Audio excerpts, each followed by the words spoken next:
Because that kind of diplomacy bit, that interaction with government has become so politicized and problematic, if they had 10,000 residents, if they were representing a community of people, as opposed to the potential for a community of people, would that make a difference? In my experience, I do think that governments find it more difficult to argue with 10,000 human faces than they do to argue with people with money trying to do stuff.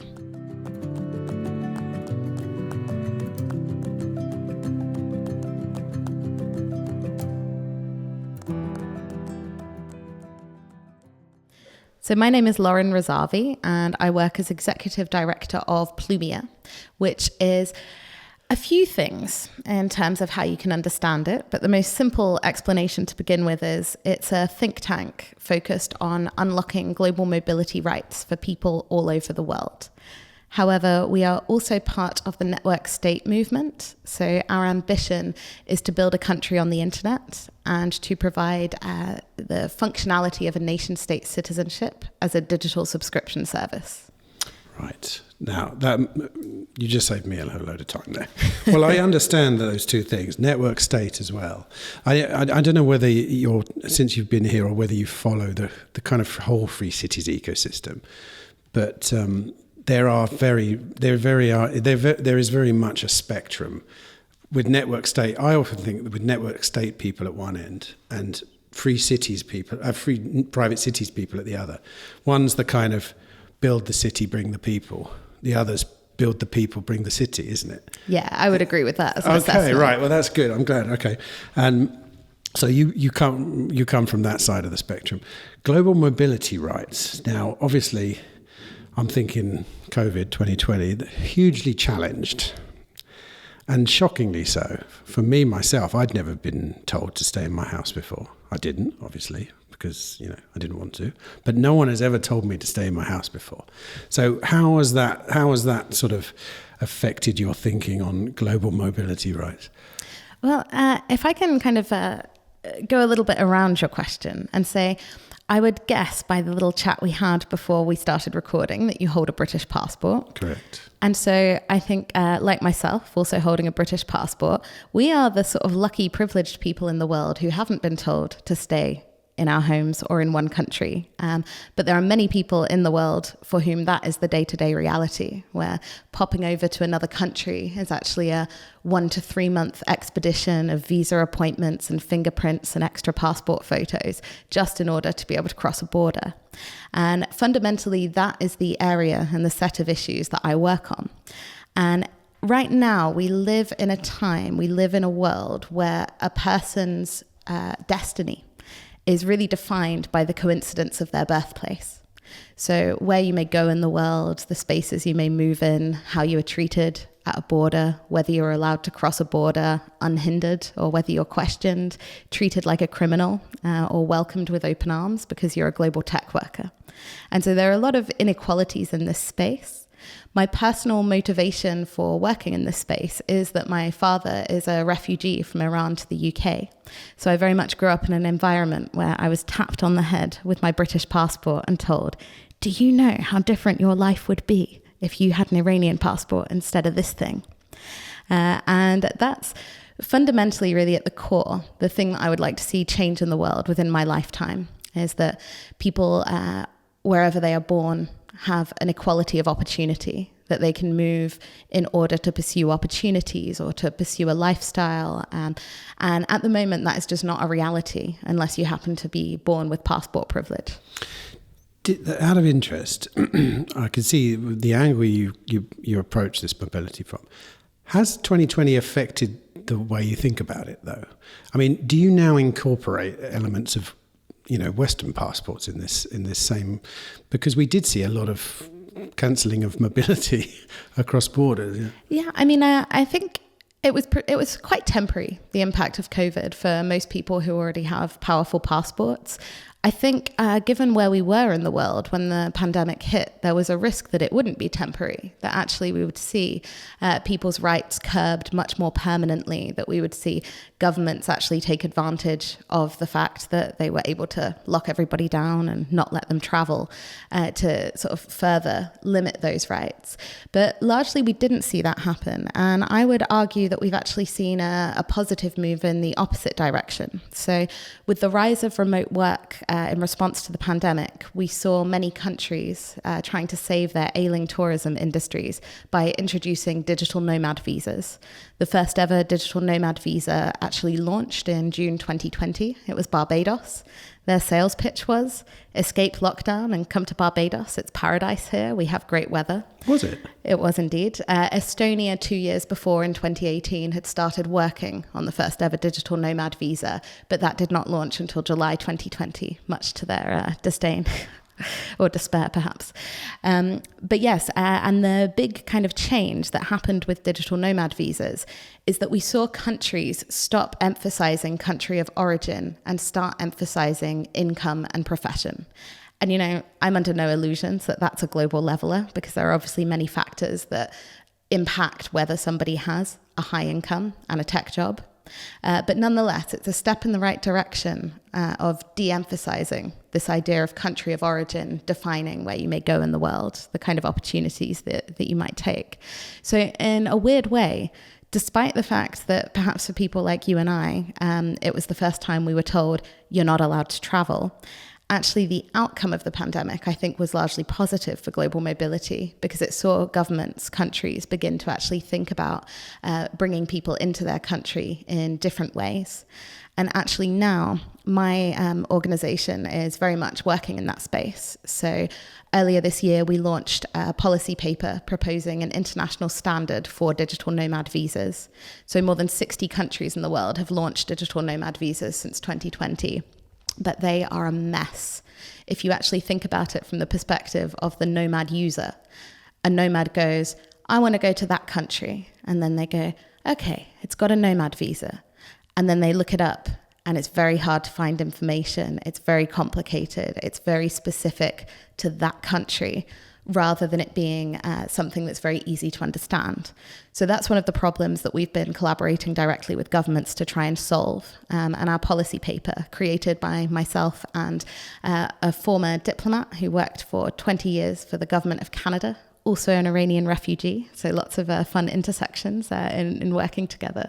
But we put this together and we have brought countries on board to adopt it, to bring their digital nomad visas in line with the international standard, and other countries are intending to launch digital nomad visas for the first time in line with our standard.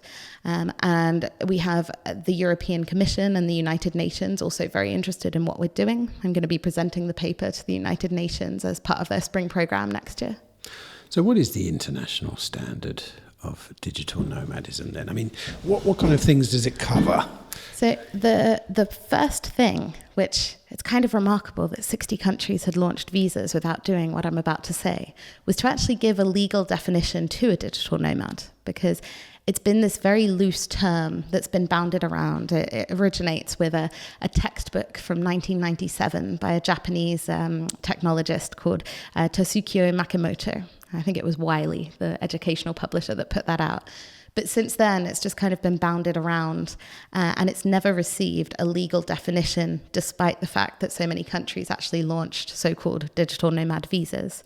So that was the first step. And then from there, we actually gave definition to how these nomad visas, how these digital nomads should be handled and understood in international law. And if you're about to ask me more details, I'm going to have to reach behind me for my phone and make sure that I'm quoting my own work correctly. Well, I mean, is it worth it? Are we talking thousands of things? Or I'm happy to be quite general here, because the important thing is the standard, I think. But I'm interested in what that might mean. Are you talking about things like it should be at least 12 months in duration. It should, these kind of things. Right? Yeah, so duration was one aspect. Our recommendation is a minimum 6 months, because actually most nomad visas were for 12 to 24 months, some of them 6 months. But actually digital nomads aren't really looking to go steady with countries. They are looking to date countries. So they're looking to go and spend longer than a tourist visa or their passport, if they have the right passport, will allow, which can be 30 to 90 days, but not really looking to spend the next year there. So there's shaping in that regard. There's also looking at income levels, because we've seen, for example, I believe Iceland is one of the more expensive. You need to earn over 100,000 euros a year in order to take Iceland's digital nomad visa. And yet the Malaysian nomad visa, for example, is $24,000 per year. And I believe the country of Georgia is pretty much like, you don't even really need a nomad visa. Just come. We want you here. I think Montenegro is the same, which is close to Georgia. Same kind of thing. Just come, don't pay tax for 2 years or whatever it is. Yeah. So I don't think we need to go too deep into the standard then. What I'm interested in is the past, present and future of digital nomads. Because I speak to a lot of digital nomads on this podcast. It turns out that, a lot of people in this space are nomadic of some description, and you get a good sense of the kind of trajectory of the digital nomad. And it's often to do with age and circumstance. But you rarely see a digital nomad continue on forever nomading. There's always something that brings them either home or settling in one particular place, normally a family, of course. Talk to me about the past, the present, and where you think this whole thing's going. If you've been, ironically, I was an analog nomad. I started traveling in 89. I finished traveling in 97, pre-internet. Post-restaurant. Have you ever heard of post-restaurant? No. Wow. You're not going to believe this, because we didn't have email. The only way you could contact people, because everyone was moving, was you would get a letter, you would write your letter, put it in an envelope and write, for example, post-restaurant, Singapore. And you put it in the mail, and it would arrive at Singapore's central post office and go in a little box, the post-restaurant office, as in post that's staying there. And then the next time you travel through Singapore, you go to this little box, you flick through, and you look for your name. And, oh, wow, I've got some mail. That's how we used to communicate in the 80s and 90s, believe it or not. So I know it's all different now, because I do travel now, and email and the internet has actually blown it out of the water. But the equivalent of digitally nomading when I was young was teaching English, basically. That was about it, So talk to me about the kind of your experience in the past, certainly what it is now, and how you see it sort of progressing in the future. Sure. If you'll allow me a little tangent before we go there. What you've just told me, I love. In my book, I wrote a book about the past, present and future of borderless work. I did that during the pandemic. Everything was changing. It was quite stressful. It was, wasn't it? Yeah. I called your generation notebook nomads. And actually, you can trace that back to like the 50s, to, the Beat generation and the hippies and then backpackers. But it also reminds me, so I started my career in journalism. And I had the privilege of getting to know a lot of very old school foreign reporters at the Guardian newspaper. And I always remember the stories that I was told by these guys who'd been doing it for like 50 years. And they talked about how essentially when they had to report from overseas, they would call the office, and it would be someone's job to type up what they orally told them about what was happening on the ground. And I thought that was remarkable because, for me, this was in like the 2010s that I was working as a journalist. So much was already online at that stage. Obviously, it's even more so now. Well, check this one out then. I was a photographer at The Independent in the 90s, and we had to develop film. Like if I was sent out to the Middle East or somewhere, we had to develop film in a little tub in the bathroom of our hotel room. Actual film with chemicals. We had to take the chemicals with us. You had to then hang the film, to do it in darkness in this kind of terrible little box with a big black background. You hang up the film, dry it, then scan it, and then send it over this thing. What was it called? Z-term. It was a very primitive form of peer-to-peer transmission. It always failed. It used to take like 20 minutes a picture, and it was one of those things, you just get to 19 and a half minutes, and then it would drop, and you had to send the whole thing again. I mean, it's absolute. I've lived through the full analog to digital revolution, and it's mind-blowing in one sense. It's been incredible, especially as a journalist.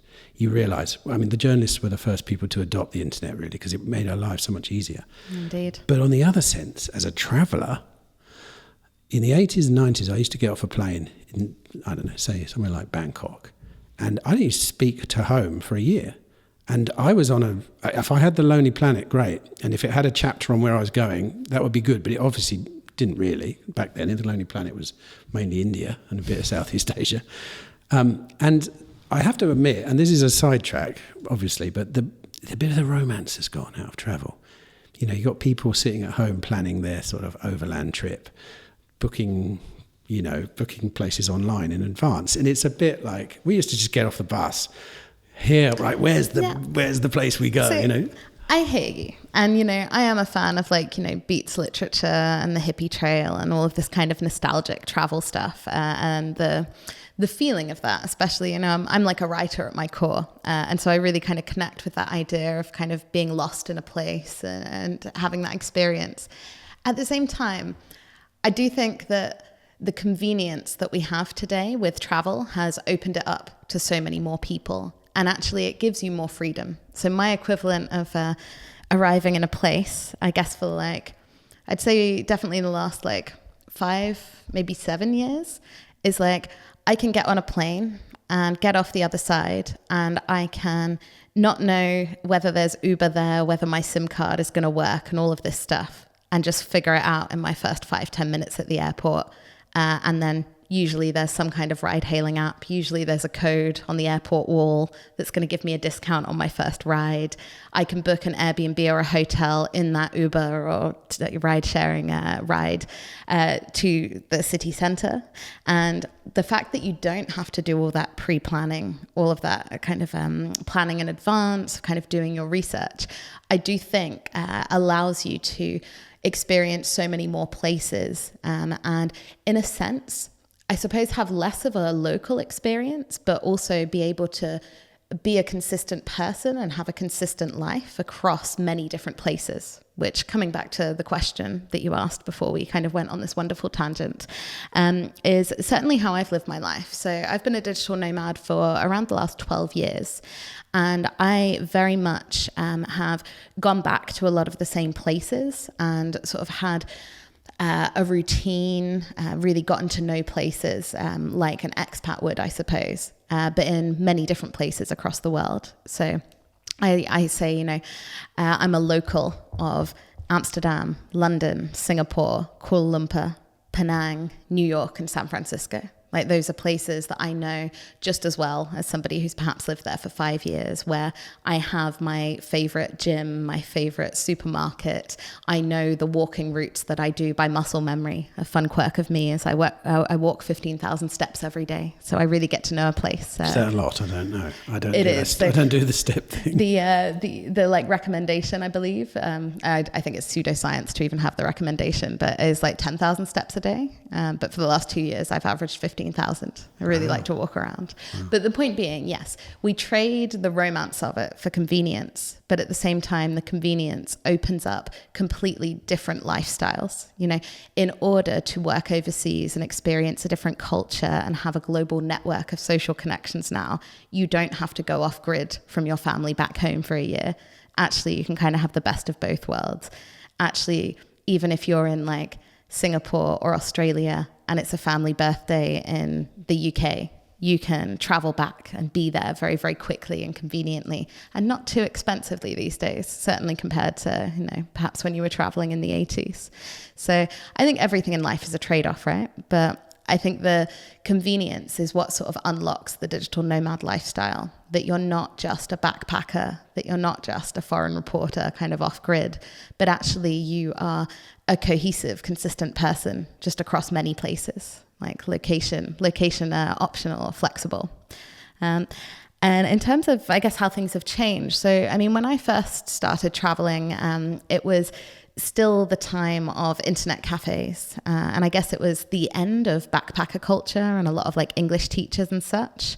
But certainly over the past, so I guess maybe let's start with where the current nomad movement began. So began around 2007 with a book called The 4-Hour Workweek by Tim Ferriss. And in this book, Tim Ferriss, then actually not very famous, he was a guy in Silicon Valley at the time, sort of going around parties and things, but nobody really knew who he was. He published this book that became a bestseller because he's a great marketing man.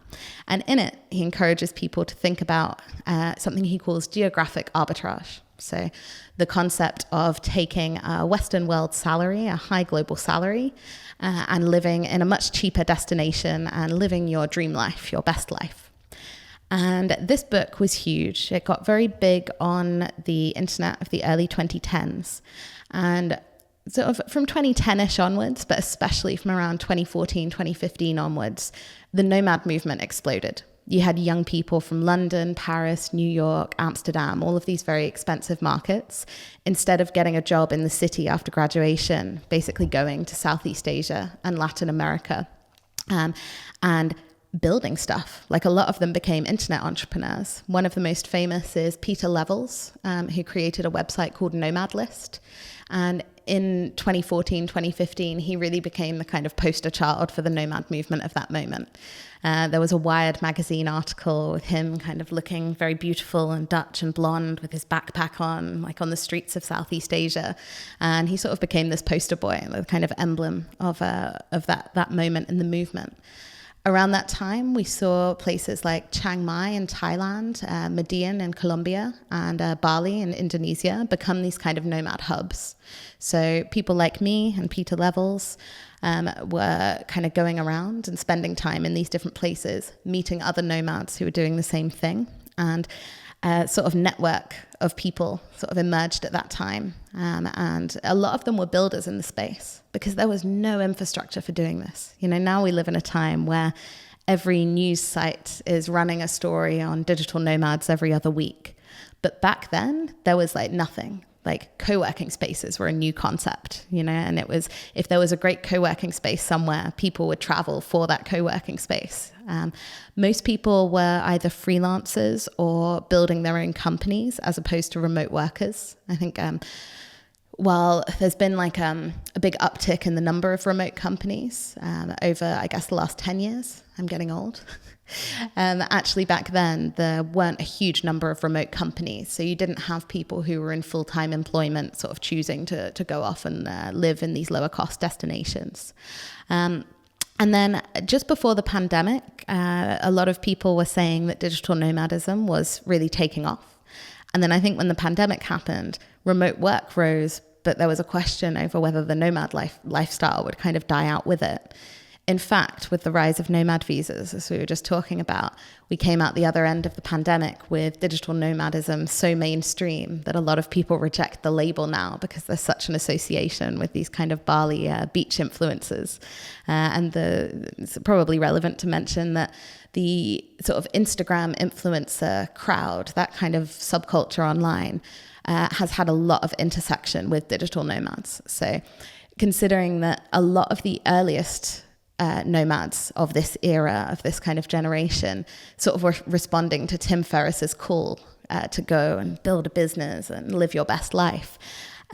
They sort of like took off to Bali and then arrived there and were like, how am I going to make money? I'm going to teach other people how to do this.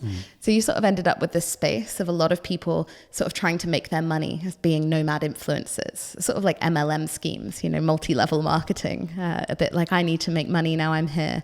Here's how you can do it too. Buy my course was kind of the joke of what a lot of people were doing then. I think there are a lot of people who've been doing it for a long time now. So you do have like people in the space who are very, very like knowledgeable, have kind of seen it all before, done it all before, have very successful businesses or careers.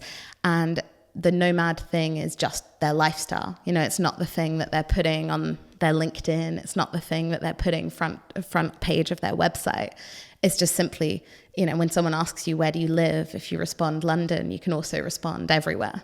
And I think that's kind of the direction that things have taken within the space. Yeah, I think I'll pause there because that was quite a monologue, wasn't it? That was pretty good. I was comparing and contrasting to my life as a sort of analog nomad. I mean, we did geo arbitrage. It was just the price of a cup of tea, and the fact that we could earn this pretty good money teaching English or whatever. But the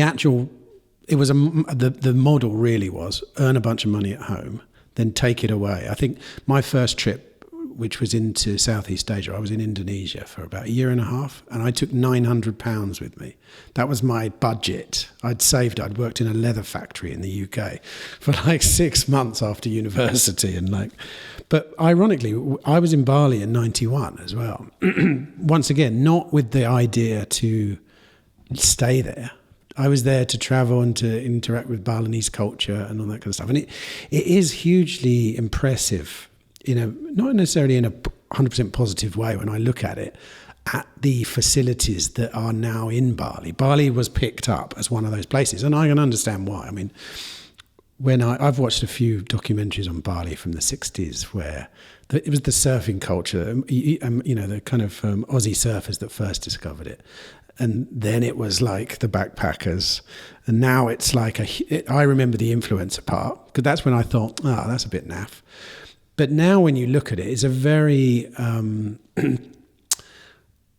very mature sort of, as in it's matured as a place to go and base yourself if you want to run a business. And what do you think about things like that? What do you think about, like, going back to what you said at the start and how, you're fortunate if you've got the kind of passport that can take you to Bali. What do you think in terms of what's happening to Bali and Balinese people? And is it good, bad, indifferent? What's your opinion on how digital nomadism affects those places? Yeah, I guess there are kind of 3 levels that I'd like to talk about that on. One is like my individual opinion of the place as a nomad myself. The other is the kind of impact on the locality. And the third is kind of the macro picture of things. So I'll start just by saying that I hate Bali now. Like, I hung out there a lot 10 years ago. It was really great then. It was a really kind of special place in terms of the people that were there. It was a mix of sort of leftover hippies from the 90s, combined, many of whom had actually, built really interesting social entrepreneurship schools and co-working spaces. I know the guy who literally brought high-speed internet to the island of Bali because basically the parents of the school that they built needed Wi-Fi to be able to do their jobs. And so they made that happen. And it was a really special moment, I think, in the mid 2010s in Bali. And it was really kind of rising then. It was a very connected ecosystem. You would sit in a co-working space and actually there would be just as many Indonesians in that co-working space as there were foreigners. But now I really hate it. I avoid going to Bali if I can. I don't like to be there. I don't like to, I guess, experience how global culture has emerged in that place and the number of new nomads there. And, this is probably just reflective of being really old hat at it now. And I don't really have a desire to teach other people how to do it. And if I go to that part of the world now, I do just encounter a lot of people who got on a plane and are like, oh my God, I'm a digital nomad now. And I'm like, okay, darling, give it 5 years.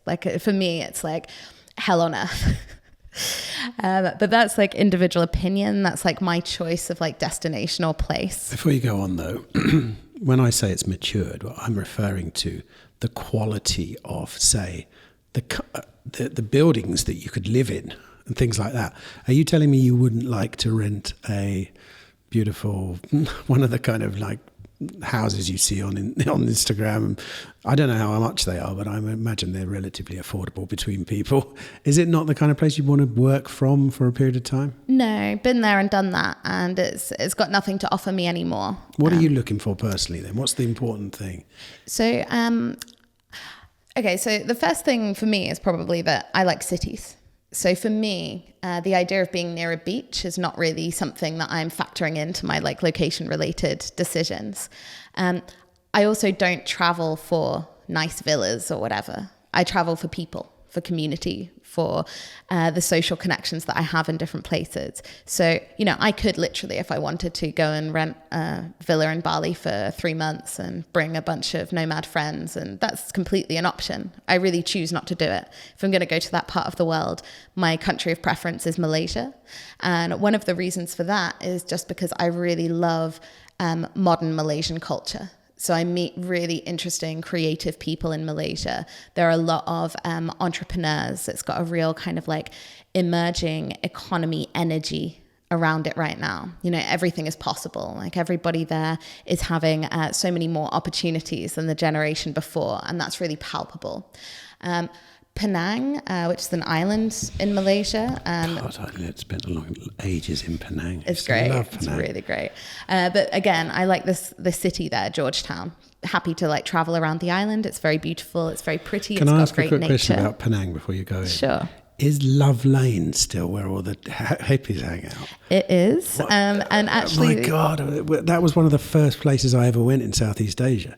I dropped into Singapore and then went over to Malaysia to meet some friends. And it was like, we stayed in a what do they call them? Losman? Like a you know, one of those places where everyone sleeps in the same room. Yeah. It's Love Lane, right? Is that right? Yeah, Love Lane. God, that was so long ago. It's sort of a nightlife-y street. I have to admit, I'm not super into like nightlife-y stuff in general around the world, but it's got a really, really great coffee and brunch place there that I'm a total regular at. So, well, it had amazing. One of the reasons back in the 80s people loved Penang was for the food, but it was because there was Chinese, Indian, Malay. You know, it was one of those melting pot places. You know, I think that's the case in most of Malaysia, including KL. But the special thing about food in Penang, I think, is that it's got all of those different influences that make up Malaysia as a country, but then it's also got a very heavy Thai influence because of the proximity of the island to Thailand. And it's got incredible street food culture. Like people talk about Singapore's street food culture or hawker center culture. And I argue with my Singaporean friends about this all the time, but I'm like, it's got nothing on Penang. Like Penang is amazing. Every single night there are whole streets full of the best food that you will find anywhere, I would say, in Southeast Asia. Do you know what? I've just remembered you just reminded me of an experience I had in Penang, which was Penang, like I say, was my first experience of backpacking. And I remember taking a shower outside on Love Lane at the top of some guest house and, you know, just pouring water over myself and realizing, oh my God, I don't know where I am and I'm just living, you know what I mean? But I had that first inkling of an experience of which pretty much kept me going for the next sort of 8 years of just chasing that same feeling, which was basically, you know, I'm just living on the planet. You felt free. You did. No, that was the freest I've ever felt. And the only reason I don't feel free now is because I have the responsibilities of a family. But other than that, I took that freedom a long way, and I kind of committed it to my heart for sure, because that was the freest, most definitely the freest I've ever felt. Yeah. Sorry to butt in, but it was for my own sake, just remembering that moment where I thought, wow, it's really happening. It's the beauty of travel, isn't it? Is to have those moments that you don't see a way you would have had the same moment had you have stayed in a familiar kind of home environment. I think it's beautiful. But actually, to kind of edge my own destination commentary here into the other things that I wanted to say, in terms of like your question, I believe, was about like what do I think of what's happening to Bali because of Nomads. So I think one of the reasons that I prefer Malaysia to Bali in particular, I think it's very important in the Indonesian context to actually talk about Bali and not Indonesia, because Indonesia is 17,000 islands and Jakarta, for example, is like a drastically different place than Bali. But if we compare like Bali and Malaysia, I think one of the mistakes that the Indonesian government has made with Bali is that Westerners or foreigners have been allowed to kind of come in and be completely prioritized, and there hasn't been always the consideration for local people and making sure that there are actual triple wins happening, meaning triple wins for the government, wins for the local community and wins for those foreign visitors. And I think that this is part of why Bali is not a great place to be now, because the traffic is terrible because road infrastructure has not been sufficiently invested in to actually cope with the number of people who have come in. There's been very little regard to maintaining Indonesian character, Indonesian culture, or Balinese character, Balinese culture on the island. It really is, you go there now and it is influencers everywhere, wannabe entrepreneurs everywhere. And while, you can kind of look at that as like, oh, okay, so this is now a hub of global culture. I'm most inspired by places that manage to balance global culture with local culture and perhaps are able to present global culture with a very distinctive taste of local culture. I find in Bali that it's like two parallel things going on. There are the locals there, and they have kind of their things going on, their temples, some local warangs, which are the Indonesian word for restaurants. But then you also have these spaces where it's like, spot the Indonesian. It's very much taken over. It doesn't feel like a place that's balanced and where local people are really benefiting in the ways that they should on like an infrastructure and governance level from the presence of foreigners, which is really boosting the economy. But then I guess you get into some issues in terms of, is there a government corruption problem? Are funds actually making it to the local communities, feeling the impact of more people? And I think a lot of that has been poorly managed on the island of Bali. I can contrast that with Malaysia, where the government has taken a really, really interested, curious, active role in shaping both what they want Malaysia to be in the 21st century and making sure that there is equity, that there are triple wins for the government, for the local communities, for the nomad or foreign visitors. One of the examples of this that's quite tangible, and perhaps of interest to those who are building new cities in the world, is that I think, KL, Kuala Lumpur, the capital of Malaysia, has a reputation for being a skyscraper city. And people say, oh, it's got no soul, it's got no character. And I really passionately disagree with this. If you go to Chinatown, for example, in KL, there's a very famous street called Petaling Street. And it's been there pretty much since before the British arrived. It was one of the streets that was there in KL way back then. And in that area and another area called Masjid Jamek, they've essentially taken old shop house buildings from the British colonial era there, and they have modernized them. But they've done the research. They employed historians in order to look at what these buildings were used for in the past. And then they have made sure that if this was like a craftsman's area, that they're actually giving those spaces to young Malaysian artists so that the heritage of those spaces, the heritage of Malaysia, can be carried forward into this kind of new era. And I think things like this seem like nice to haves, but actually they're essential in maintaining a sense of localness, of a place's heritage and history when you have global culture kind of coming in. And Malaysia is a place that is very, very connected to global culture. If we go back to Indonesia for a minute, and I'm going to say Indonesia as a country now, but Indonesia as a whole is actually very inward looking because they have such a huge population. So if you're an entrepreneur in Jakarta, you're not thinking outside of Indonesia because the market is big enough where you are. So a lot of things get developed, and actually Indonesia is not super well connected in the sort of global space, whether it be with investment or technology or whatever kind of bit you want to double click on there. Bali is probably the most globally connected of the Indonesian islands, but then in my view, it's not been managed well, and it's not kind of created good outcomes for everyone in ways that it could have done. Contrast that with Malaysia. Malaysia is a small population country relative to Indonesia and other places, but it means that people have to have a very global outlook. I always think of Malaysians as internet people. Everybody that I meet, obviously there's some generational differences here, but everybody who I meet who is my age or a bit older or a bit younger could be somebody that I meet on the streets of London or Paris or Amsterdam or New York. Like they're very, very globally minded kind of people. And I think that has really like set them apart from a lot of other places in Southeast Asia. Again, because of the mix of cultures that you find there, most people are speaking English because it's the lingua franca between the many cultures that make up the country. And I think the government has done a really great job of making sure that there is a sense of Malaysianness, but also a sense of globalness that really shines through in the experience of the place. And yes, there are big skyscrapers, and yes, there are architects who come just to build a bigger skyscraper than Dubai. Like, this is part of the kind of culture of KL in particular as well. But there's also a sort of respect for heritage. There's also a kind of craftsmanship about how they're bringing their country into the 21st century. And I think there's a lot of opportunity there for young Malaysians, which is something that I see lacking in Bali. And I think it's a real shame. And actually, like, I feel like this has been a very negative monologue from me here. So I do just want to say as well, I don't think the situation is hopeless. I think it could be turned around very, very quickly with some careful policies, with some consideration of the infrastructure needed to cope with the influx of people into Bali. But that has not happened over the last 10 years, which is why, in my opinion, it's not a great place now.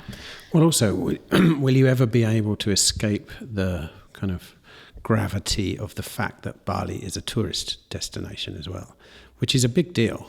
I mean, when we travelled around, I spent a lot of time in Indonesia. I went almost everywhere, most islands for long periods of time, even the Moluccan Islands, and right out to Papua New Guinea, to Irian Jaya and places like that. And Bali was the place that you went to if you didn't know that the rest of Indonesia existed. And they were the first place to get flights direct into Bali, other than Jakarta, or getting the Pelni ship. We used to come from Singapore on a cruise liner called the Pelni liner. And that's how difficult to escape from. Whereas at that time, when we thought of Malaysia, we thought it was a discovered place already. It was like, I didn't want to travel to cities. Cities weren't my interest back then. They might be now if I was a nomad, because I'd be looking for connectivity. I'd be looking for a certain type of culture. Back then, we were looking for actual culture. So if we went to Bali, we were looking for Balinese Hinduism, or if we went to, Borneo or Sulawesi, we were there looking for the culture. But I think roughly what's happened now is, and you've sort of like described this progression of the way people travel now, which is also a response to the things you can see when you travel, is I think less likely that people are traveling to see those kind of things. More likely they're traveling to find a better standard of life, almost. Do you know what I'm saying? Do you think that's true or not? I do think that's true. And actually it sort of acts as a nice segue into the macro point that I wanted to make. But I guess to kind of deal with the question directly, I do think that even if you track it back to the timferriss origins of the current movement, everybody has been moving. Like, people become nomads for better opportunities, for a better quality of life. It's kind of the reason anybody ever migrates anywhere. And I do think that nomadism should be thought of in terms of migration. It is different from tourism, because you're not, as you kind of said in the past, it's not like you're saving up this bunch of money to go traveling, and then when you run out of money, you go back to your country of origin, earn some more money, then maybe go out traveling again. It's like when you're a nomad, you're maybe taking a little bit of savings, but actually maybe you just have a remote job, or you have a freelance business or a business that's beginning to take off. So you book a flight and you book first month's accommodation. And the idea is to actually establish a routine and a life, and to kind of like leverage that opportunity. And, a good kind of famous story that's perhaps like speaking to the point I'm trying to make here is the founders of Stripe, when they did Y Combinator, so Stripe being the big payments infrastructure company on the internet. When they did Y Combinator, they had a very small amount of money, I can't remember the exact figure, but of runway to get to where they needed to be to then raise more investment. Can I just stop you there? Yes. I don't even really know Stripe, but I certainly don't know what Y Combinator means. Can you? Okay, let me backtrack. Okay, so Y Combinator is the biggest startup accelerator program in the world. Most of the technology that we use these days, think like Uber, Airbnb, the company I work for, Safety Wing, have all been through Y Combinator. It's very much known as the place that global scale companies go. What is it? A company? Valley. Is it a startup accelerator? But is it a company that helps you accelerate or whatever? Yes. Right, Most okay. startup accelerators, I think, do that, Tim. I don't know. Okay. So to try and paint a picture, so some of the biggest like tech personalities or Twitter personalities, I suppose we should call it X now, but like Sam Altman and Paul Graham, they are like the founders of Y Combinator. So they have been involved with pretty much all of the big and most influential technology companies of like the past 10, 20 years. And is funding part of this? Yes. It's not a huge amount of funding at the beginning, but it's like a 3-month-ish program, which you go into, and the idea is you are plotting your global scale company. Some companies already have kind of an MVP or something like that. Some come in with just an idea, and they receive a little bit of funding then, and then the opportunity to pitch for more. But if you're gonna raise millions of dollars, if you've done Y Combinator, you're in a much better position to basically go on to thrive, raise more investment. It does a lot. If you think of it as a company's resume or CV, if you've got Y Combinator on there, it's a very important stamp of approval. Badge of honor in a way, yes. Yes. And then Stripe. So even if you haven't heard of Stripe, I guarantee you within the last month, you've bought something online using their infrastructure. Stripe is essentially a way for any kind of merchant, whether it's a digital or physical product, to be able to sell stuff to people anywhere in the world online. And most website creators or whatever have integration with Stripe. So it's one of the biggest companies in the world. It's been around for quite a while now. I don't know off the top of my head when it was founded, etc. But anyway, to come back to my story, now I've hopefully given a little bit of context. You have. Thanks for filling me in there. I'm living and learning. But yeah, so the founders of Stripe, after they'd done Y Combinator, they had a small amount of money, maybe 50 or 100K. I'm plucking that out of thin air, but to give a sense of what I mean by a little bit of money. And so rather than staying in San Francisco, which is where Y Combinator takes place, they moved for 6 months to Argentina together. They committed geographic arbitrage because it extended their runway. Maybe $100,000 is going to get you, I don't know, a couple of months in San Francisco for however many founders and a small team there was there, if you think about salaries, cost of living, etc. But instead, they went to a much cheaper market where their runway would go further. So they were able to do more with that small amount of money. And now they're one of the biggest companies in the world. But my point being that I think that when everybody is moving around the world for better opportunities, I think this is a good example of, okay, I have a bit of money. What do I want to do? And, maybe if you're someone who's started a business or you're a freelancer in London, you're looking at the cost of living in London for 6 months, and then you're looking at the cost of living in Bali or somewhere else for 6 months. It becomes like an easy choice, right? And I do think that that's what people are doing. If people have aspirations to build a technology company or become an internet influencer, they're flocking to Bali because it has all of the infrastructure, because there are other people there doing that, and people learn from peers. And I think that's all, natural, that's a natural thing. When people move around the world as migrants in different ways, they're usually chasing better opportunities, and 9 times out of 10, those are better work or economic opportunities. The macro point that I wanted to make here, though, is the early nomad movement was very much about people from North America and Western Europe going to places in Southeast Asia and Latin America. One of the things that I'm most excited about that I think we're going to see in the coming years, certainly in the next 5 to 10, is the number of people coming from those kind of economies in the other direction.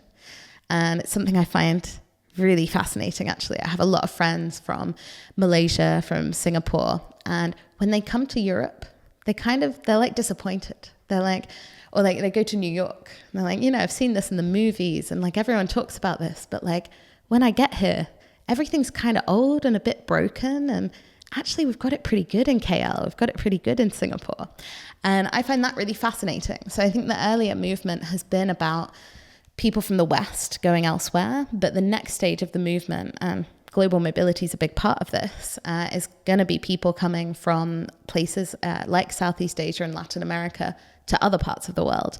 And I think the world becomes a lot more interesting when more people have that optionality and flexibility about where they want to live, work, build, fall in love, study, etc. And that's something that I find very exciting and motivating in the work that I do, trying to unlock that faster, to accelerate the process that's already, I think, happening naturally and has to happen in migration terms because of issues like aging populations and demographic shifts. The sad thing is that when people leave London and go to, Kuala Lumpur, they don't come back to London and go, hey, I've got it quite good at home. Indeed. It's true. It's 100% true. It's funny, I saw a very overt version of that. I travel to Mongolia every year, a couple of times a year for work, and I have been for years. And obviously I didn't go in 2020 because of the pandemic. And when I came back in 2022, or whenever they opened up, the whole city had changed. There were like fusion bars. I mean, Ulaanbaatar was pretty Mongolian when I left, let's say. They still had kind of Irish pubs. They were the kind of, like the expat places, Hang on. I have to stop you there. Can verify everywhere in the world, no matter how globalized, always still has an Irish pub. But they had Irish pubs in the 80s. If you wanted to find back in the olden days when we used to travel, there was no such thing. There was either backpacker places, which were very cheap and run by locals, or there were like Irish bars, really.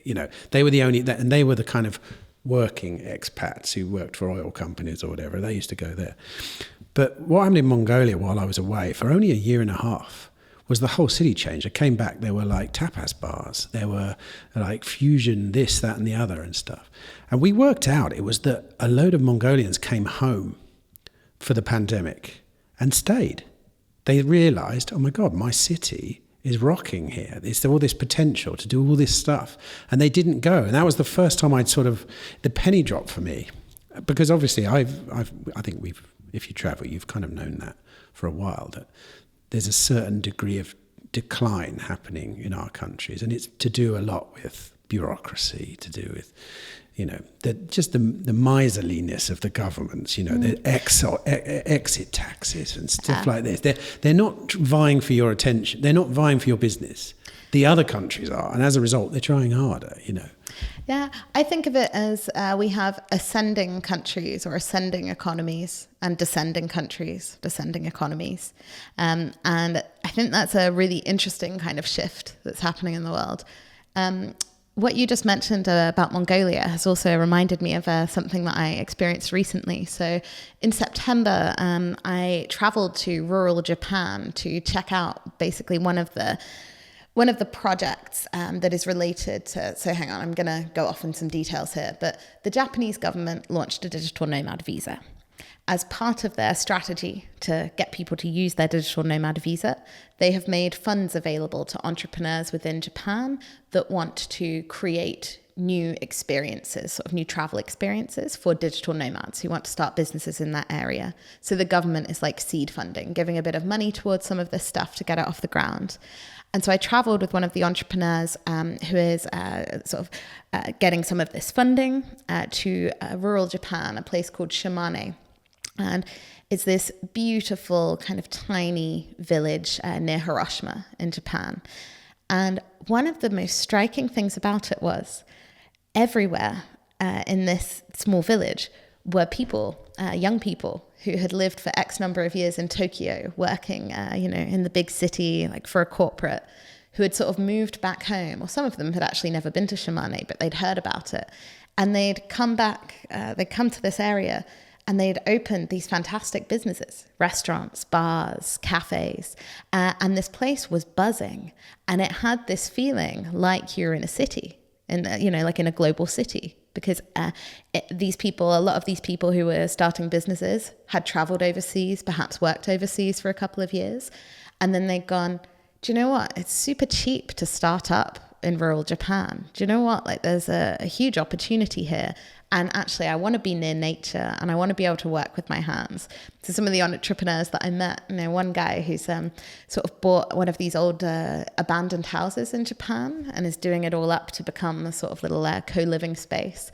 He's also got land and he's sort of creating spaces for crafts people. So like blacksmiths and all sorts, like young people who are studying the traditional crafts. But he works as a product designer for a tech company by day. And then in the evenings and the weekends, he's working with his hands and he loves it. And I asked him, what do you prefer? Like, what's the dream here? Is the dream to sort of just do this in your spare time forever? And he's like, no, the dream is to give up the tech job and be able to just do this. And I think there's so many kind of fascinating examples of this. It's not always across borders. It can be within borders as well. But this idea of being able to kind of move to places where it's not prohibitively expensive to pursue an idea. Because let's be honest, if you want to open a co-living space in London, like you and I as reasonably successful people probably couldn't afford to do that, probably would struggle to raise investment to do that, right? But take an abandoned house in Japan that I believe, I don't know about this guy, but you can buy for, like €1. And then you get your friends kind of involved with doing it up. There's some funding available from the government to kind of help with this kind of thing. Suddenly you can pursue an idea. And I think that is a form of freedom that actually we don't talk about enough in the world.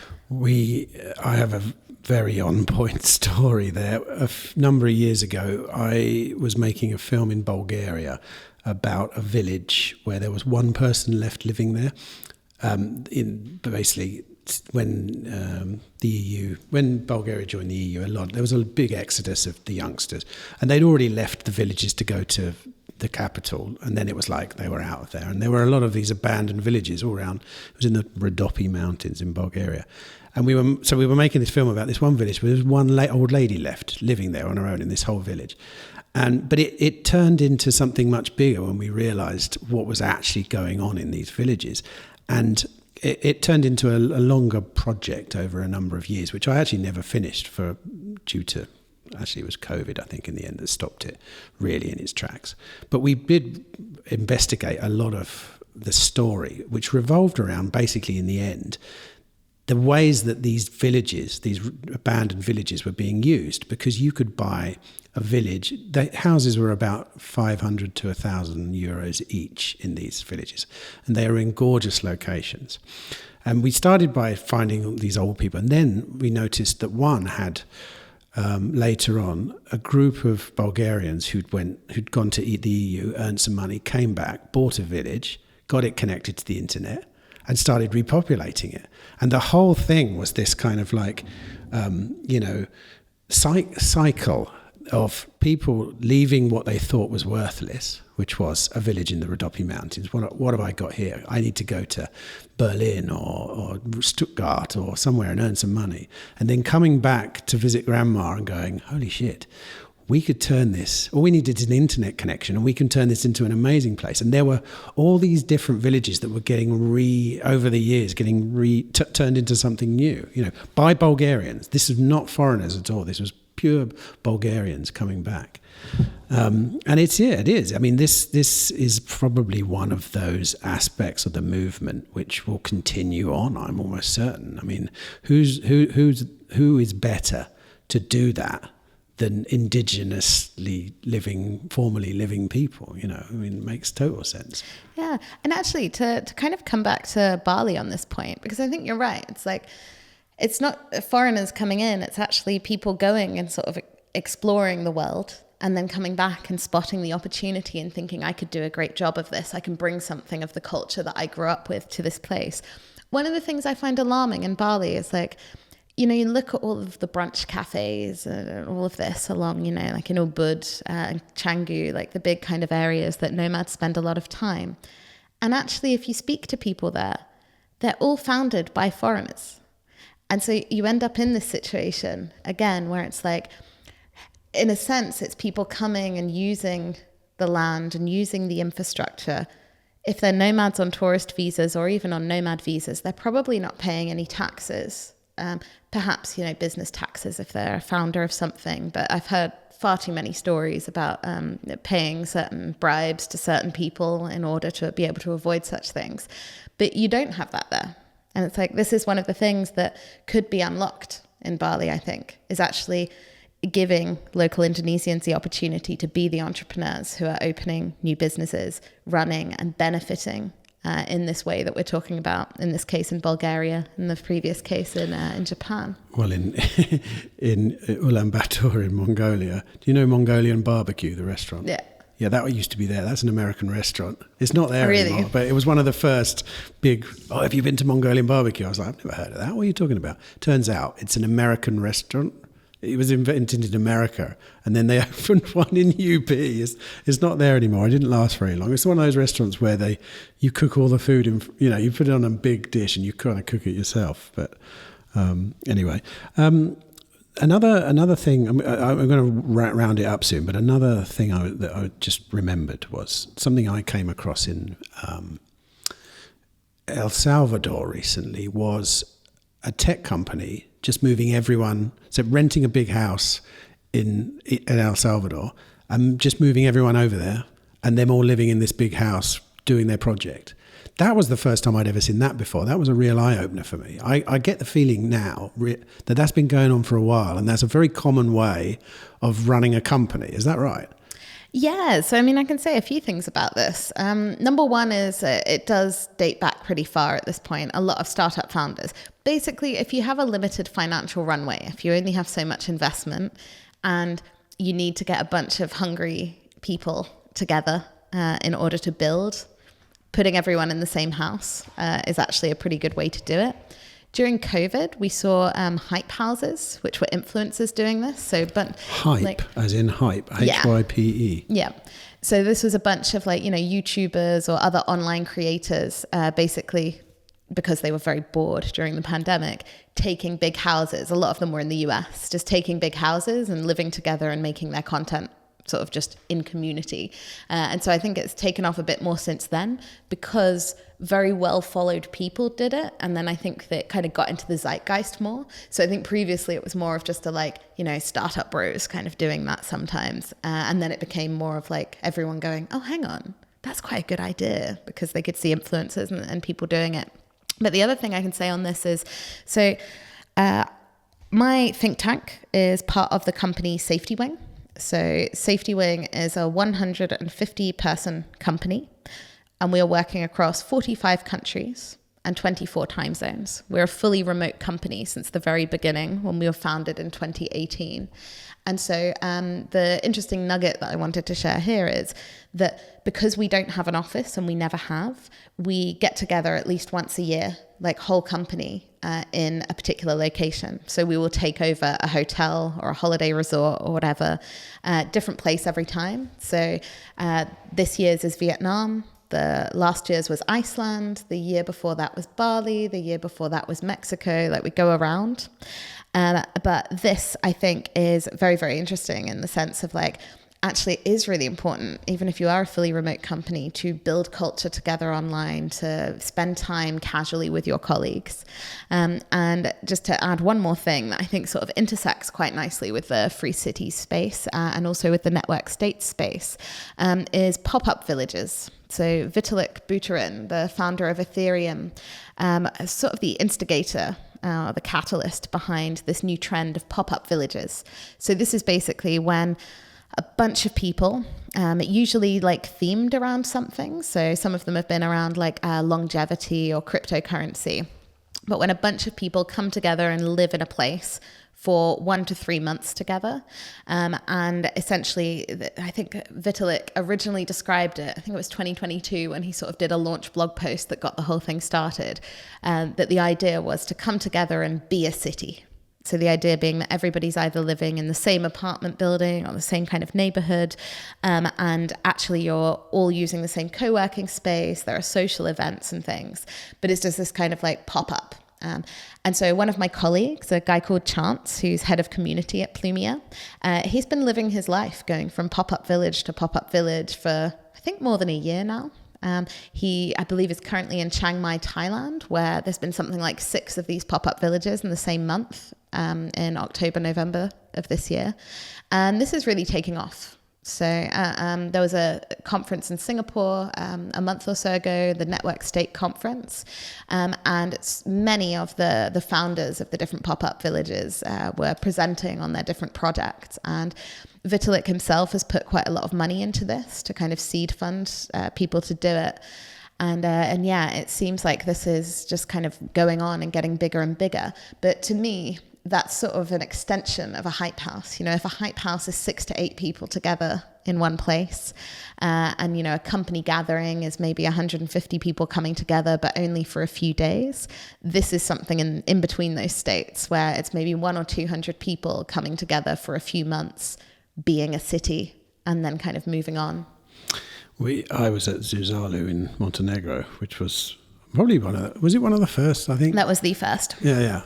That was an eye-opener for me, I must admit. I'm not sure that's my culture. I'm not sure they're my people. You're not nerdy enough. No, not that.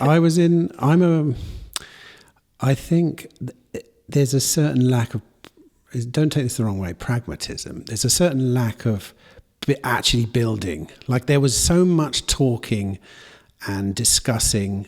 You know, I've lived in a lot of sort of communities over the years, and I find a lot of that discussion really a waste of time, because what often happens is within discussions, you get individual personalities rising to the top, and you lose sight of the discussion, and you end up, you know. And I noticed a lot of that as Zali. It was a bit disappointing. Whereas on our end of the spectrum, we're into actual bricks and mortar building things, and I know that Network State probably are as well, but at least back then, it was very much a kind of ethereal sort of experience, you know. Yeah, well, it's interesting, right? Because Prospera is kind of the crossover project that is considered both a free city and a network state. It's got a foot in both worlds. But actually, if you don't mind, I have a question kind of back to you about your space, which is, you know, at the beginning of this conversation, we agreed on this kind of definition of, you know, like network states are kind of like people first, land later, and free cities are kind of like land first, people later. Like, how are projects doing in terms of attracting population? Because I have to admit that I've heard rumors, particularly about NEOM in Saudi Arabia, that it's a lot of empty buildings, and actually, like, people are struggling to commit to actually moving into the free city. So I'd be curious to kind of know what your NEOM's take is. Difficult because I can't comment on NEOM. I've never been there, and we don't actually have any direct connection with NEOM, apart from hearing lots of stories about what's going on there. But I can't really comment on that. As far as projects like Prospera, they're not having the problem attracting residents. They're having a problem with the local government. That's the big problem. And that, unfortunately, has put all investment and on hold. It's had to, because you're basically dealing with a government that have said you're no longer valid. So what does that mean for investment? What does that mean for... No, for sure. But then, other than that, I mean, don't forget, Morazan, which is the other ZA in Honduras, and Prospera, they are at the cutting edge of the wedge at the moment. All the other projects are in the negotiation stage. So in that sense, the government is being negotiated with before the population is necessarily in place. So that's what I mean, you know. So I think, how many residents does Prospera have? I don't quote me on it, but you know, not like thousands, tens or hundreds at the moment.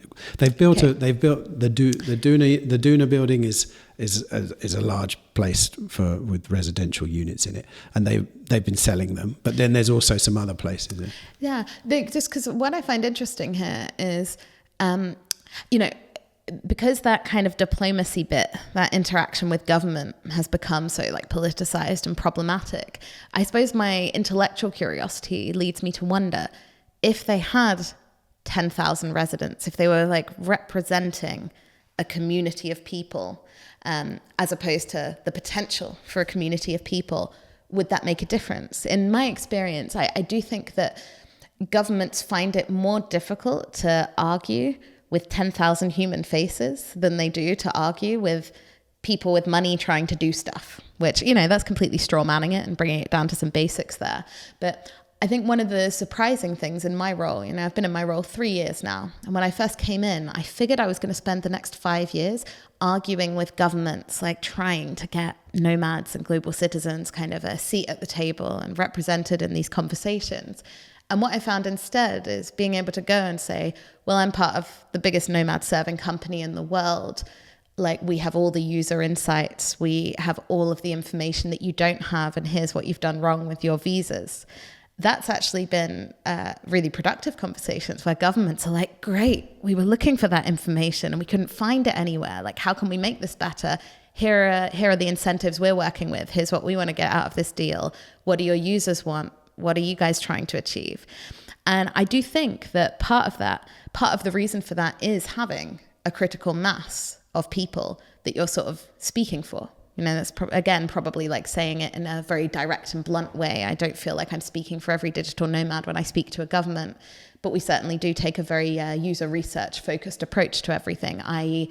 what we are saying to governments is based on data and surveys and user interviews. No, I'm in agreement with that. I'll give you my side of the argument. And for example, an influencer we know, Olivier Roland, is a French sort of digital nomad. We talked to him about this because he has a large following, enough to be able to approach a government and say, look, I can, you know, if you give us a good visa, there's me and 15,000 people who have all shown an interest in wanting to come to your country. So yes, I agree that that's a thing. The slight difference with free cities is the notion of autonomy, I think. And when you're negotiating autonomy, you have to tread a very careful path. It's not like saying, give us a visa and I'll bring you a load of investment. It's like saying, we need some freedom here in order to make this thing work. We need freedom from you. Now that, when you say that to a government, they really don't like that at all. And we're seeing that in real life happening now in Honduras. One government said yes. The next government gets in on the other end of the spectrum and they're like, no, this is invalid. This is not right. These are neo-colonialists. These are, even though then the data shows they're absolutely not. And it becomes a political punchbag. For sure. But I suppose like the way I think about it, and you know, I'm like a comms person, so I think about these things in terms of narratives. It's like, yeah, it's hard for a government not to politicize freedom for capital. But actually, if it's freedom for a large group of people, that's perhaps more palatable, like less easy to politicize. Do you see what I mean? I'm not actually saying bad intentions from those trying to build, those holders of capital. But if you imagine it, and perhaps you do this too as a former journalist and a Brit, but if you imagine it in Daily Mail headlines, I do this quite a lot. It's like one of those things is more easy to form the very bad headline with than the For sure. Here are all these people.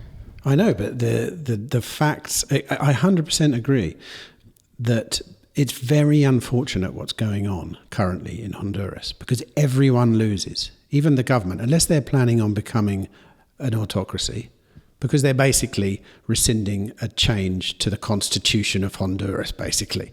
They're just saying, no, it's wrong. That government was corrupt. It doesn't count, you know. So everyone loses here because the benefits of what's actually going on there, and I don't know whether you know about the difference between the two ZAs in Honduras. On one hand, you've got Prospera, which is like we'll give you the infrastructure, come in and invest. And then there's Ciudad Morazan, which is one guy, they call it the blue collar ZA. He's created it, he's paid for it, he's built it, and he rents the units out to local Hondurans who are workers.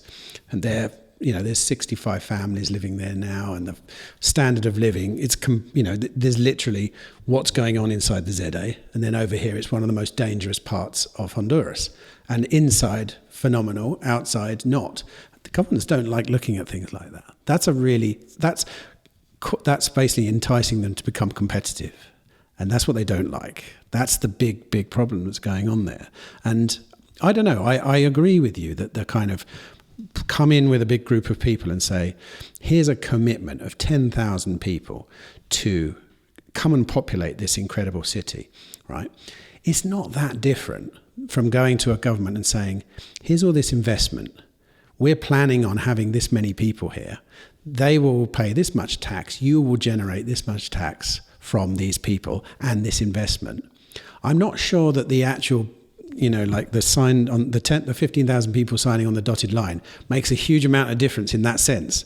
Because really it's an investment project as far as, like Prosper is going. It's like, we'll build it, you'll get the revenue from it. If it fails, so what? The other one could fail too, Do you know what I mean? No, for sure. And I think it's fair to critique my own space a little here as well, because actually within the network state space, there's a project called Praxis. Maybe you've heard about it. I do know, yes. But this is basically like a lot of people have signed on the dotted line, submitted their email address, whatever, but said, yeah, we want to live in this new city somewhere in the Mediterranean. And actually, nothing concrete has happened at all. And it's difficult to see what's going to happen with that. So I think it goes both ways, right? So in a sense, I feel like the solution here is for network state people who are really great at creating large tens of thousands groups of cheerleaders for things, and free cities people who are really great at negotiating with governments and figuring out like the finances of actually building a new space, kind of need to come together and benefit from each other. But also to just come back to pop-up villages, I do think Vitalik Buterin and Ethereum are a really interesting case study here, where it's like they're brought together, like the Ethereum community, which is actually really strong. It's one of the strongest like technology communities in the world, like online communities. Those people have been brought together by the technology, and they're all building stuff on that technology. The idea of that online community manifesting offline, in a sense, is far more interesting than a potential city in the Mediterranean, just because people are not being brought together by like an idea with no substance. They're already brought together, they're already interacting, there's already culture, there's already community in an online space.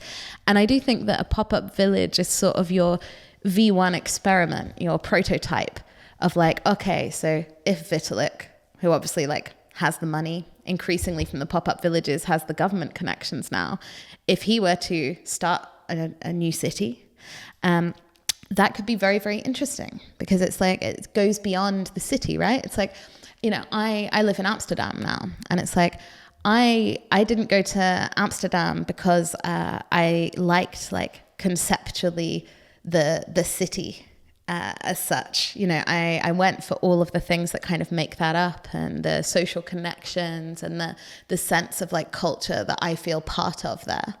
And I think that's kind of interesting to consider, where you're like, okay, so in a conventional city now, like how do people make decisions about where to live?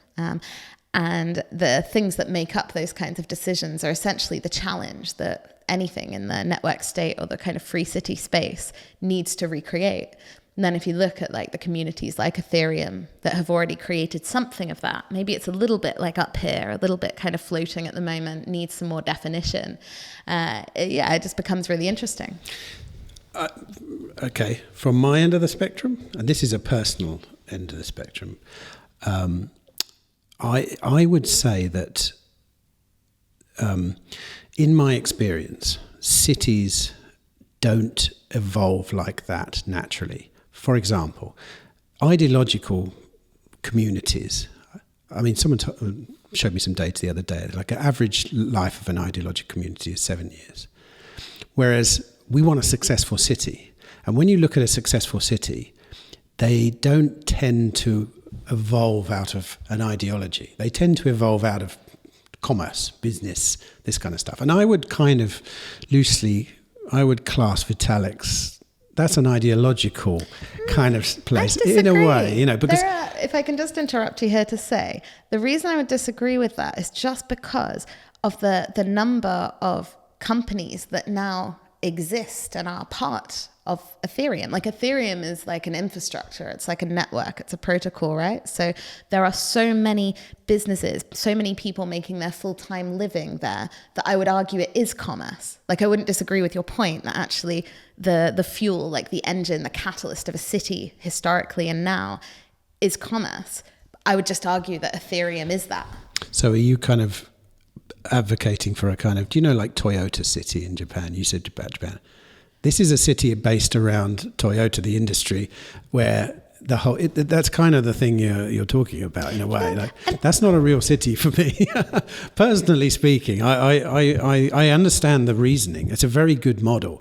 Is if you have a business, if it's big enough and you have enough workers, why not build So think about the UK. Now, I grew up in Norfolk and I went to university in Norwich. A lot of Norwich, and it's very famous, like Victorian terrace houses, originate from Cadbury's and some of these very big kind of 18th, 19th, 20th century like industry that was there, like Coleman's mustard, and shoemakers and all sorts of things. Come to South Wales, it's all coal factories built them. But precisely, and it's like people don't move to Norwich now because they're like, oh yeah, like industry, and I want to live in like industry housing or anything, do they? Like, it's a UNESCO City of Literature. It's got good food and drink. It's like a quiet place. It has a nice river. People move to Norwich? Yeah, they do. I got to defend the hometown. Tandies is that Alan Partridge territory? Yeah, like all the jokes are Alan Partridge. But anyway, my point is, I think you're right, that people don't move to cities for industry or commerce anymore. I don't think. Maybe they do. People move to like San Francisco because they want to be part of now the AI ecosystem, previously different types of internet companies. But the point being that it's like that kind of thing can be the catalyst, the emergent point of a city, I think. And then later the city gets like a mind of its own, right? It becomes this kind of living organism. I don't think any of the Cadbury's or Coleman's mustard guys in Norwich intended for the city to become like one of the leading like writing cities in Europe, which along with Prague, where we're sitting, is the case. And so I think, there's a difference between catalyst and like where things start and where they end, or where they go to. We won't know until we see it happen, but I would probably hazard a guess that because it's the tech space and because Ethereum is a specific technology, in 7 years' time, Ethereum might not even exist. We don't know that for sure. Whereas when you're building an industry around coal or around, these things last hundreds of years. I'm not so sure about the tech stuff. Tech moves so fast, and people in tech move fast. That's why so many, like when I went to Zuzalu, for example, I felt something very different from other Free Cities projects where I've been, where we're thinking about families and about longevity and about how are they going to design living spaces, not co-working spaces. You know what I mean? Like there is a big difference. I'm not saying one or other is right, wrong. They're just different. They're like different ends of the political spectrum. Like the left-leaning people like to break things, move fast, come up with new ideas, create. The right-leaning people like to preserve and a bit more lower time preference. They're both valid. It's just that maybe, like you say, that they need to work together. But I'm not sure how that would happen. Wow, it's not easy. I know we're like going to be wrapping up shortly, but I do just have to dispute one point that you made there about whether technologies and tech companies have staying power. Because I think if you look at some of the most influential technology companies in the world today, they are the same companies that were built at the dawn of the mainstream internet. So, Google, eBay, Amazon, I'm not passing a judgment on whether this is a good force for the world or a bad one, but purely on the point of like, do they have staying power? I find it difficult at this point to think that Amazon or Google, or I actually am less familiar with what's going on with eBay, so maybe I won't speculate on that one. But certainly Amazon and Google, I find it difficult to anticipate them not existing in another 10 years. Amazon and Google, let me think about that. Amazon possibly. Google I could see disappearing, yes. Is that because they're so behind in the AI race? That's what all the media are talking about. No, I see it because they're centralized. I think it depends on the trajectory of the world and of authoritarianism and culture and things like this. But there are emerging decentralized versions of almost everything at the moment. And if authoritarians step on enough toes, they'll push enough people onto these alternative platforms, then Google either has to stop censoring its search results or reveal the algorithm or whatever, you know. Yeah. So, I mean, in my work, I'm very, very supportive of algorithmic transparency. I think that's something that could be absolutely game-changing in the world. I think there is some hope in that direction. But with Google specifically, just to speak to that use case, and I'm somewhat biased, I have worked for Google in 2 different roles in my career, but I think fundamentally, I don't actually disagree. Search has really gone downhill. Actually, most of the things that I used to use Google search for, I use ChatGPT for now, and it's a more efficient way to get there most of the time. But Google has many, many products, and it also has something else, which is like talent and culture. And I think it becomes, with a lot of technology companies and technologies, it becomes about whether you believe they can still innovate, even if it's just in one of their products or in a future product that doesn't exist yet. And if I think about Google, I look at Google, I think the one product that really gives me hope for the future of that company is Google Maps. And I used to work on it, so I'm completely biased. But the point being, all of their other products, I think could be at risk, you know, like Google Docs, or the whole kind of Google Drive, you know, set, you know, the sheets and all of that. I think all of that could be at risk with players like Notion, for example, that's taken quite a lot of the functionality there and given it a completely different spin. Like people can't use it directly, as in you can't completely replace and do all the same stuff in the same way of Google Docs with Notion, but nonetheless, they've taken a big bite of that.